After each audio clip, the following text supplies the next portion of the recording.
Hello everyone, welcome to venkat family.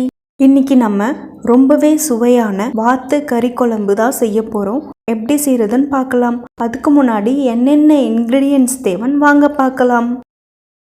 கடலை எண்ணெய் 4 table spoon, அன்னாச்சி பூ 1, பட்டை 4, ஏலக்காய் 4, பெரிய வெங்காயம் 4, கறிவேப்பிலை 2 இனுக்கு, தக்காளி 3, உப்பு தேவையான அளவு, இஞ்சி பூண்டு பேஸ்ட் 2 டேபிள் ஸ்பூன், வாத்து 1/2 கிலோ, மஞ்சள் தூள் 1/4 ஸ்பூன், குழம்பு மிளகாய் தூள் 3 டேபிள் ஸ்பூன், கறி மசாலா 2 டேபிள் ஸ்பூன், தண்ணீர் தேவையான அளவு, தேங்காய் 1/2 மூடி, மிளகு 1 ஸ்பூன், சீரகம் 1 ஸ்பூன், சோம்பு 1 ஸ்பூன்.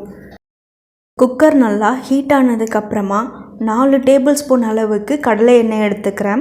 கடலை எண்ணெய் இல்லைனா எப்போவும் யூஸ் பண்ணுற ஆயில் கூட எடுத்துக்கோங்க.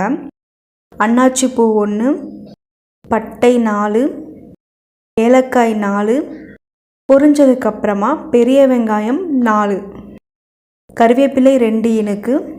இது எல்லாம் நல்லா வதங்கணும். இஞ்சி பூண்டு பேஸ்ட்டு 2 டேபிள் ஸ்பூன் அளவுக்கு சேர்த்துக்கோங்க. இதோட ஸ்மெல் எல்லாம் நல்லா போகிற வரைக்கும் வதக்கணும்.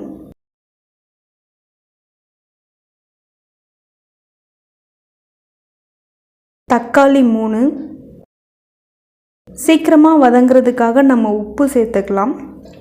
உங்கள் டேஸ்ட்டுக்கு ஏற்ற மாதிரி உப்பு சேர்த்துக்கோங்க. இது நல்லா வதங்கட்டும். அதுக்கு முன்னாடி நம்ம சேனலை சப்ஸ்கிரைப் பண்ணாதவங்க சப்ஸ்கிரைப் பண்ணிவிட்டு பக்கத்தில் இருக்க பெல் ஐக்கானை கிளிக் பண்ணி ஆல்ன்றதை ப்ரெஸ் பண்ணிக்கோங்க. அப்போ தான் நான் போடுற வீடியோஸ் மிஸ் ஆகாமல் உங்களுக்கு நோட்டிஃபிகேஷனில் வரும். வாத்து 1/2 கிலோ நல்லா க்ளீன் பண்ணிவிட்டு தண்ணி இல்லாமல் இதில் சேர்த்துட்டோம். மஞ்சள் தூள் 1/4 ஸ்பூன் அளவுக்கு சேர்த்துக்கோங்க.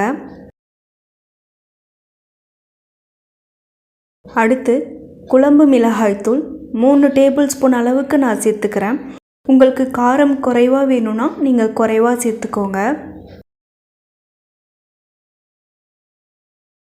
கறி மசாலா தூள் 2 டேபிள் ஸ்பூன் அளவுக்கு சேர்த்துக்கிறேன். தண்ணீர் உங்களுக்கு குழம்பு எந்த அளவுக்கு வேணுமோ அந்த அளவுக்கு சேர்த்துக்கோங்க. மசாலா ஸ்மெல் எல்லாம் நல்லா போனதுக்கப்புறமா மூடி வச்சிடலாம். நல்லா வேகட்டும். அதுக்கு முன்னாடி நம்ம தேங்காவை அரைச்சிடலாம். ஒரு மிக்சர் ஜாரில் 1/2 மூடி தேங்காயை சின்ன சின்னதாக கட் பண்ணி சேர்த்துக்கோங்க. சீரகம் 1 ஸ்பூன், மிளகு 1 ஸ்பூன், சோம்பு 1 ஸ்பூன். இது கூடவே தேவையான அளவு தண்ணீர் சேர்த்து நல்லா நைஸாக அரைச்சி எடுத்துக்கோங்க. 2 விசில் வந்துருச்சு. நம்ம திறந்து பார்க்கலாம். இப்போ நம்ம அரைச்சி வச்சுருந்த தேங்காய் விழுதை இது கூட சேர்த்து நல்லா மிக்ஸ் பண்ணி விட்டுக்கலாம். இந்த டைமில் உப்பு காரம் குறைவாக இருந்துச்சுன்னா நீங்கள் சேர்த்துக்கோங்க. கறி இன்னும் வேகணும். அதுக்காக மறுபடியும் 1 விசில் வர்றதுக்காக நான் மூடி வச்சிடுறேன். இது வரைக்கும் நீங்கள் வாத்து செய்து சாப்பிட்டதே இல்லை அப்படின்னா கண்டிப்பாக ஒரு முறையாவது இந்த மாதிரி செய்து சாப்பிட்டு பாருங்கள். ரொம்ப டேஸ்ட்டாக இருக்கும். உடம்புக்கும் ரொம்பவே நல்லது. 1 விசில் வந்துடுச்சு. இப்போ நம்ம திறந்து பார்க்கலாம்.